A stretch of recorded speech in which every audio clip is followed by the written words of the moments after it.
Welcome back to a new job update. Organization name WCD Department Government of Odisha. ଆପଣଙ୍କର regular ବେସିସ୍ରେ government ଜବ୍ଟି ରହିଛି। Anganwadi helper anganwadi worker vacancy ରହିଛି। Application online.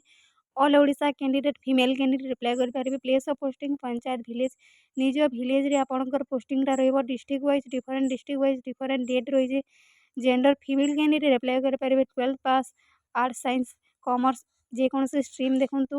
Angul Balasore Bargarh Bhadrak Balangir Koraput Mayurbhanj ଏହିସବୁ district ପାଇଁ vacancy ରହିଛି। ଆପଣଙ୍କର ମାର୍କ ବେସିସ୍ରେ ସିଲେକ୍ସନ୍ ହେବ। ଡକୁମେଣ୍ଟ ଭେରିଫିକେସନ୍ ହେବ। ଆପ୍ଲିକେସନ୍ ଫିସ୍ କୌଣସି ଫିସ୍ ଦେବାକୁ ପଡ଼ିବନି। ଏହି ପୋଷ୍ଟ ପାଇଁ ଆପଣଙ୍କୁ 10th +2 +3 ଯାହା ପଢ଼ିଥିଲେ ଆପଣ ଆପ୍ଲାଏ କରିପାରିବେ। ଏହି ପୋଷ୍ଟ ପାଇଁ ଆପଣଙ୍କର AWH ପାଇଁ ଆପଣଙ୍କର 10th ପାସ୍ କରିଥିଲେ ମଧ୍ୟ ଆପ୍ଲାଏ କରିବେ। +2 ପାସ୍ କରିଥିଲେ ମଧ୍ୟ ଆପ୍ଲାଏ କରିପାରିବେ। Apply start date already start ହୋଇସାରିଲାଣି। District wise different last date ରହିଛି। ଆପଣ ଅଫିସିଆଲ୍ ୱେବସାଇଟ୍କୁ ଯାଇକି ଭିଜିଟ୍ କରିକି ଆପଣ ଦେଖିପାରିବେ କେଉଁ ଡିଷ୍ଟ୍ରିକ୍ଟ ପାଇଁ କେଉଁ ଡେଟ୍ ରହିଛି। ଆପଣ ଚାହିଁଲେ ନିଜ ମୋବାଇଲରେ ମଧ୍ୟ ଆପ୍ଲାଏ କରିପାରିବେ। ତ କିପରି ଆପଣ ମୋବାଇଲରେ ଆପ୍ଲାଏ କରିବେ ଜାଣିବାକୁ ଚାହୁଁଛନ୍ତି ତାହେଲେ କମେଣ୍ଟ କରନ୍ତୁ।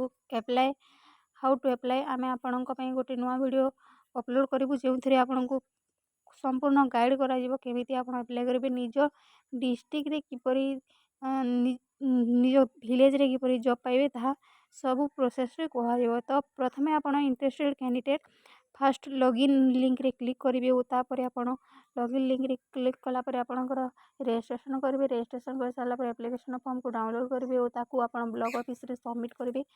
ତ ଫ୍ରେଣ୍ଡସ୍ ଏ ଥିଲା ଆଜିର ଜବ୍ ଅପଡ଼େଟ୍ଟି। ଆପଣଙ୍କୁ ଏମିତି ଲାଗିଲା ନିଶ୍ଚୟ କମେଣ୍ଟ କରନ୍ତୁ। ଭିଡ଼ିଓକୁ ଲାଇକ୍ କରନ୍ତୁ। ଭିଡ଼ିଓକୁ ଚ୍ୟାନେଲକୁ ସବସ୍କ୍ରାଇବ୍ କରିବାକୁ ଜମାରୁ ଭୁଲିବେନି।